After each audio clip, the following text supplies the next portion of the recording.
నమస్తే welcome to Suman TV. మోకాలు నొప్పులు అంటే ఒకప్పుడు మనకు పెద్దవాళ్ళు వచ్చే సమస్యగానే చూసేవాళ్ళం. బట్ ఈ రోజుల్లో చూస్తే యంగ్‌స్టర్స్‌లో కూడా మోకాలు నొప్పుల సమస్య ఎదుర్కొంటున్నారు. ఇంత చిన్న ఏజ్‌లోనే మోకాలు నొప్పులు వచ్చేస్తే మిగతా ఏజ్ అంతా ఎలా బతకాలి? ఇంత చిన్న ఏజ్‌లోనే కనీసం మనం సర్జరీ అయినా చేయించుకోగలుగుతామా? మరి సర్జరీ ఆప్షన్స్ అవసరమే లేకుండా మనం ఈ మోకాలు నొప్పుల్ని ఏ రకంగా తగ్గించుకోగలుగుతాం? డెఫినెట్‌గా ఇది సాధ్యమే అవుతుందని అంటున్నారు ఈపీఆన్ పెయిన్ మేనేజ్మెంట్ నుంచి డాక్టర్ ప్రియా గారు. మనతో పాటు ఉన్నారు. మేడంని అడిగి మరిన్ని విషయాలు తెలుసుకుందాం. Hello ma'am. హలో. మ్యామ్, ఇప్పుడు మోకాలు నొప్పులు అని అంటే డెఫినెట్‌గా మనకి ఒక 50 ఇయర్స్ అబోవ్ ఉండే వాళ్ళకి వచ్చేది. అది అసలు మనకు సంబంధించినటువంటి జబ్బే కాదు అని అనుకునేవాళ్ళం ఒకప్పుడు. బట్ ఇప్పుడు చూస్తే 25, 30 ఇయర్స్ నుంచే స్టార్ట్ అయిపోతుంది. పిల్లలు కూడా కంప్లైంట్ చేస్తున్నారు. ఈవెన్ దో వాళ్ళు పరిగెట్టాలన్నా, చేయాలన్నా కూడా మాకు పెయిన్ వస్తుందని చెప్తున్నారు. ఎందుకు ఇంత చిన్న స్టేజ్ నుంచే స్టార్ట్ అయిపోతున్నాయి మోకాలు నొప్పులు? ఎక్కడ మిస్టేక్ జరుగుతుంది? ఏం చేస్తున్నాం? మీరు చెప్పింది కరెక్టే అండి. మనం మోకాలు నొప్పులంటే సర్లే ముసలోళ్ళకే వస్తది, మనకి రాదనుకుంటాం. ఎవరైనా సరే ఇప్పుడు పిల్లలు కంప్లైంట్ చేసినా కూడా ఏంట్రా అప్పుడే ముసలోళ్ళలాగా మోకాలు నొప్పులు అంటున్నావు అంటారుగా. అందులో ఇంకో టబు ఏంటంటే అండి, మోకాలు నొప్పులంటే సరే ఆర్థరైటిస్ వచ్చేసింది, మనోళ్ళు ముసలోళ్ళు అయిపోయారు, ఇంక అన్ని పనులు ఆపేయాలన్నట్టు. కానీ ఇప్పుడు చూస్తే 30 ఇయర్స్, 25 ఇయర్స్ వాళ్ళు కూడా వస్తున్నారు. అది కూడా సరే 1 వీక్ నుంచి నొప్పొస్తుంది అనుకుందాం, ఏమన్నా కింద పడినాక నొప్పొచ్చింది అనుకుందాం. కానీ వీళ్ళకి ఆల్మోస్ట్ 2, 3 ఇయర్స్ నుంచి నొప్పుంది మేడం అనుకుంటూ వస్తున్నారు. సో మనకి డిఫరెంట్ లైఫ్ స్టైల్స్ అండి. ఒకప్పుడు వాళ్ళ బాడీస్ వేరు, స్ట్రాంగ్‌నెస్ వేరు, వాళ్ళు తిన్న తిండి వేరు. ఇప్పుడు మనం వచ్చేసరికి సెడెంటరీ లైఫ్ స్టైల్‌కి వచ్చేసాం. కూర్చొని పని చేయటం, ఎక్కువ ఫిజికల్ యాక్టివిటీ లేకపోవటం, దాంతో కొంచెం యాక్టివిటీ అయ్యేసరికి కూడా ఆ నీ పెయిన్స్ అనేవి వచ్చేస్తున్నాయి. మళ్ళీ నీ పెయిన్స్‌లో కూడా డిఫరెంట్ కాజెస్ ఉన్నాయండి. ఆర్థరైటిస్ అనే కాదు, మెనిస్కస్ టేరు, లేకపోతే లిగమెంట్ స్ట్రెయిను, అదర్వైజ్ పటెల్లాకి, మన ఫీమర్‌కి మోకాల్లో మధ్యలో గుజ్జు ఉంటది, అది అరగటాల వల్లేమో, ఈ మల్టిపుల్ రీజన్స్ ఉంటాయి.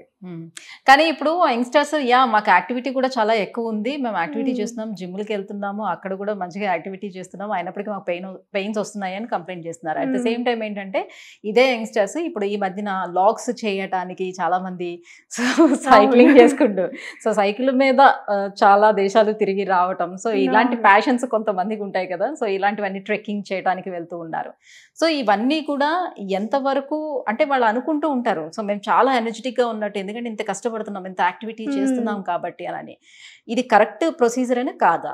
ఇలా చేయొచ్చా, చేయొద్దా? సరే, వాళ్ళు ఇప్పుడు ఫ్యాషన్ కోసం ఆల్మోస్ట్ అందరు మీరు చెప్పినట్టే వ్లాగ్స్కి వెళ్ళిపోయి సరే నేను ట్రెక్కింగ్ చేస్తున్నాను, నేను సైక్లింగ్ చేస్తున్నాను, ఇంత జిమ్, ఇంత కండలు పెంచేస్తున్నాను అంటారు.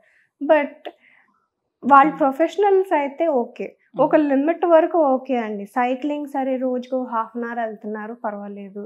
లేకపోతే వారంలో ఒక వీకెండ్కి మ్యారథాన్ లాగో, లేకపోతే సైకిల్ రైడ్స్, ర్యాలీ అలా ఉంటాయి కదండి, దానికి వెళ్తున్నారు, 10K సైకిల్ రైడ్ చేసి వస్తున్నారు, అదంతా వరకు ఓకే.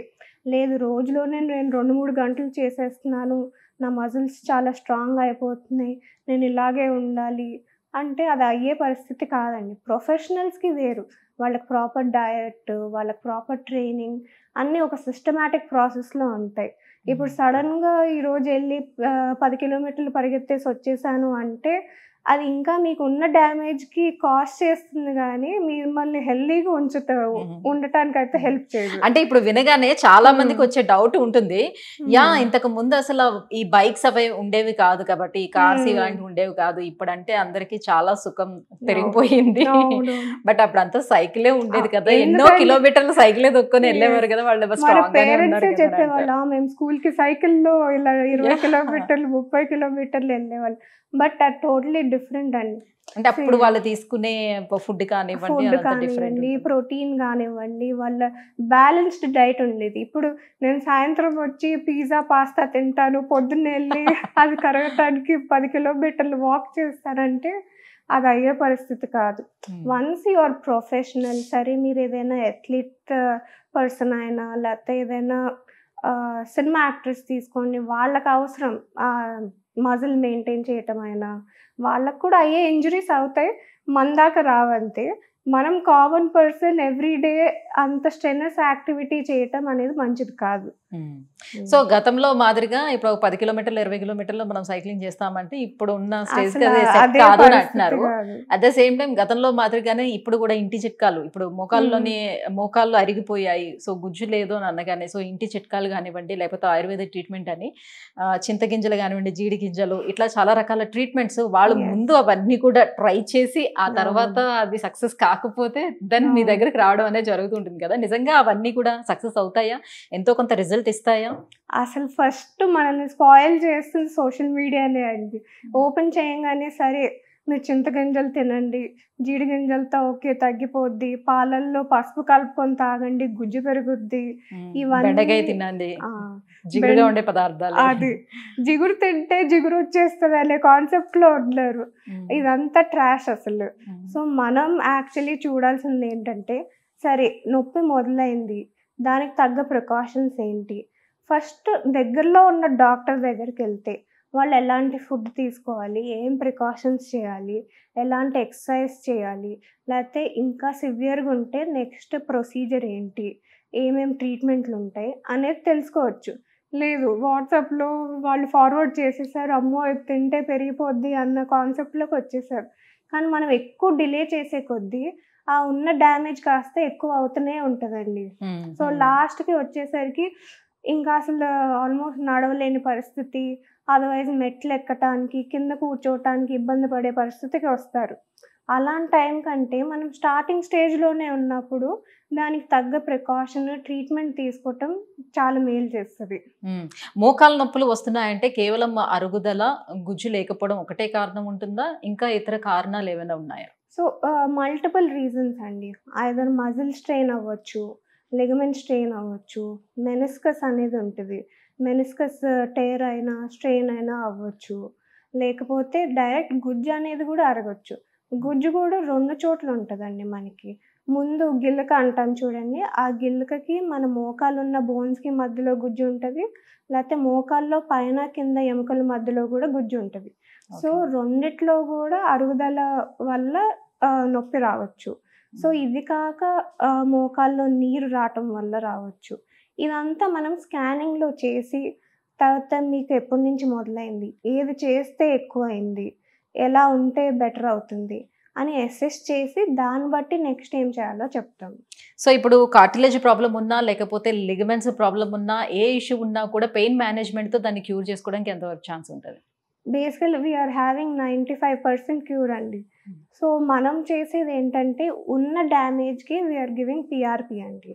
పిఆర్పి అనేది జనాలకి తెలుస్తుంది ఇప్పుడే, బట్ ఎప్పటి నుంచో సైన్స్లో ఆల్రెడీ ట్రయల్స్ అవుతున్నాయి, ఎంతవరకు వర్క్ అవుతుందంటే చాలామంది ఏంటి పిఆర్పి జస్ట్ మన మైండ్కి సాటిస్ఫాక్షన్ ఇవ్వడానికి ఇంజెక్షన్ ఇస్తున్నాం అనుకుంటున్నారు కానీ but it is actually healing. So ఇప్పుడు లెట్స్ సే అంటే ఎలా ఉంది దీని సక్సెస్ రేట్ ఎలా ఉంది? 95% 99% వరకు సక్సెస్ ఉన్నారండి. మేబీ ఆ 1% మిగిలిన వాళ్ళు మేబీ సెకండ్ టైం ఇంజెక్షన్ చేయాల్సి వస్తుందేమో, కానీ రిజల్ట్స్ అయితే గుడ్ అండి. ఓకే. అంటే ఇప్పుడు మీరు ఏమైనా అష్యూరెన్స్ ఇస్తారా, డెఫినెట్గా వీళ్ళు ఇన్ని ఇయర్స్ వరకు సర్జరీకి వెళ్ళాల్సిన నెసిటీ లేదు, బాగుంటుంది అనే అష్యూరెన్స్ ఏమైనా ఇవ్వగలుగుతారా దాని మీద? సో అది ట్రీట్మెంట్ అయిపోయినాక నాకు నొప్పి తగ్గిందని వెళ్ళి జంపింగ్ చేశారనుకోండి, ఆబ్వియస్లీ ఉన్న ట్రీట్మెంట్కి ఉన్న డ్యామేజ్కి ఇంకా అడిషనల్ డ్యామేజ్ అవటం తప్పితే అది క్యూరింగ్కి మనం ఛాన్సెస్ లెస్ చేస్తున్నాం. సర్జరీ అయినా తీసుకోండి, సర్జరీ అయినాక ఈరోజు రాడ్ వేసారు అనుకోండి, రేపు నేను వెళ్ళి సైక్లింగ్ చేస్తాను, పరిగెడతాను, జంప్ చేస్తానంటే ఆబ్వియస్లీ డ్యామేజ్ అవుతుంది. ఎవరు చెయ్యరు కూడా, అమ్మో నాకు సర్జరీ అయింది రాడ్లు ఉన్నాయని చెయ్యరు కూడా భయంతో. Same concept applies to PRP అండి. మనం ఏం జాగ్రత్తలు చేయాలి, ఏం చేయకూడదు అన్నీ చెప్పి, దాంతోపాటు ఫిజియోథెరపీ ఎక్సర్సైజెస్ కూడా చెప్పి అవసరమైన ట్రీట్మెంట్ ఇచ్చి సో మీరు చెప్పిన విధంగా మీరు ట్రీట్మెంట్ తో పాటుగా మీరు ఏమేమి చేయాలని చెప్తారో అవన్నీ కరెక్ట్ గా ఫాలో అయితే డెఫినెట్ గా మీరు అష్యూరెన్స్ ఇవ్వగలుగుతారు. Yeah, thank you ma'am, thank you so much. మోకాళ్ళ నొప్పులు రావడానికి రీజన్స్ అండ్ ట్రీట్మెంట్ ప్రొసీజర్ అనేది ఎలా ఉంటుంది ఏంటనే విషయం తెలియజేసినందుకు థ్యాంక్ యూ.